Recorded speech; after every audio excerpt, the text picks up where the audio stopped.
حضرت داتا گنج بخش فلاحی معاشرے کی تشکیل کے معید و بین المذاہب مکالمے کے امین تھے۔ آپ کے اخلاق و کردار اور افعال و اعمال کے ذریعے لوگ جوگ در جوگ حلقہ بگوش اسلام ہوئے۔ داتا صاحب کی ذات اور تعلیمات علم و حکمت ایک بے بہا خزانہ ہے۔ اہل علم آپ کے افکار و تعلیمات سے اپنی زندگیوں کو نور معرفت سے بہرامند کرتے ہیں۔ صوفیہ کے اسلوب دعوت کو عام کرنا وقت کی اہم ضرورت ہے۔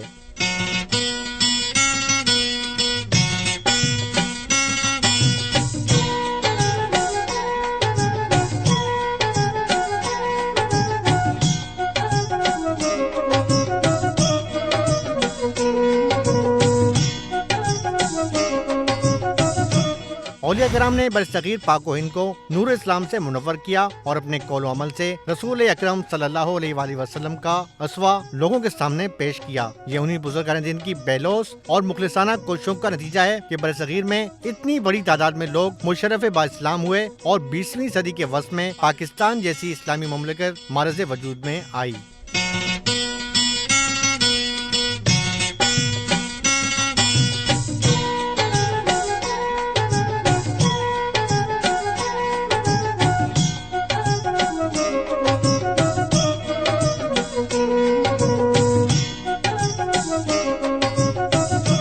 برصغیر میں حضرت داتا گنج بخش کی شخصیت ان برگزیدہ ہستیوں میں سر فہرست ہے جنہوں نے اسلام کی تبلیغ و اشاعت میں تاریخ ساز کردار ادا کیا۔ آپ کا آستان فیض نہ صرف برصغیر بلکہ پوری اسلامی دنیا میں قدر و منزلت کی نگاہ سے دیکھا جاتا ہے۔